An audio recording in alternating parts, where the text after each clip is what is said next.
Ahaw nito temtik, ewa nawako magantek, nianma Garry LaBoucane sikasot.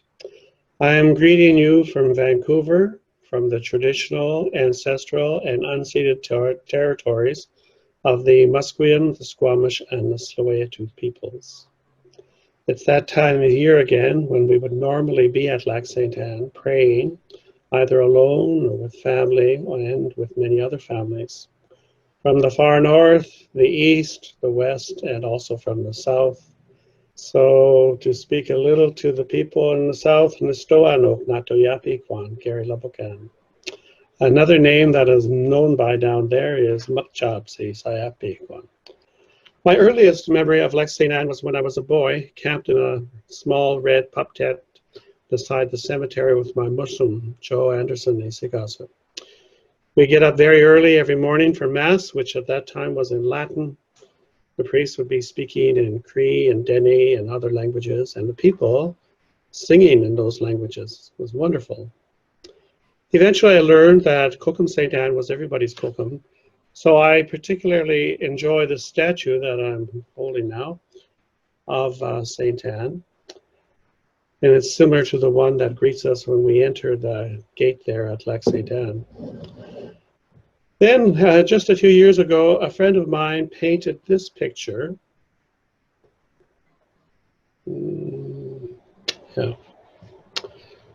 Of St. Anne and of her grandson, Jesus. It's a reminder for me of the importance of our parents, of all older people who teach us who we are culturally, religiously, mentally, spiritually.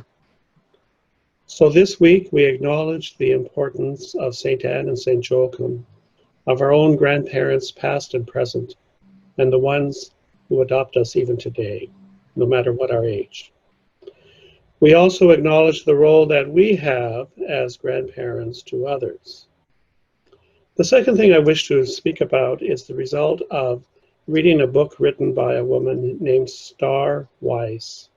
She wrote about finding sacred places. It's a wonderful book, and it inspires me to think about all the sacred places in my life. I have been blessed to be in the land where Jesus was born, where he lived, where he taught, he healed, where he was crucified, he was buried, died, was buried, and then rose from the dead. I've also been to Rome, and I've been to Lourdes. I've been to many sacred places. Sundance grounds, sweat lodges, fasting grounds, churches, a mosque, chapels. I've been outside praying in deserts, in the forests, on the prairies, and in my own home, the room where I sleep, our living room in the house, my office, and in the kitchen, one of my favorite places. But they're all sacred places. All of them, Lac St. Anne is still my favorite sacred place. By the lake, it reminds me of the place where Jesus met his disciples after his resurrection, after he rose from the dead. He was waiting for them to come in with their fishing boat. He had a fire ready for them and had some bread and fish waiting to feed them. So wherever we happen to be this week, whatever sacred place we are in, let's ask St. Joachim and St. Anne to pray for our families, our grandparents, our parents, all those who are suffering from the loss of their children, and our children who are lost. So I also have this beautiful little statue that I keep on my desk. It reminds me of those who are suffering, the mothers and grandmothers, grandfathers and fathers, who are suffering for their children, who are praying for the children. It reminds me to pray every day. Let this week be a time for us, as we go out to our own individual sacred places, to give thanks for the times we have been at Lac St. Anne, and to look forward to that time when we can safely gather there again.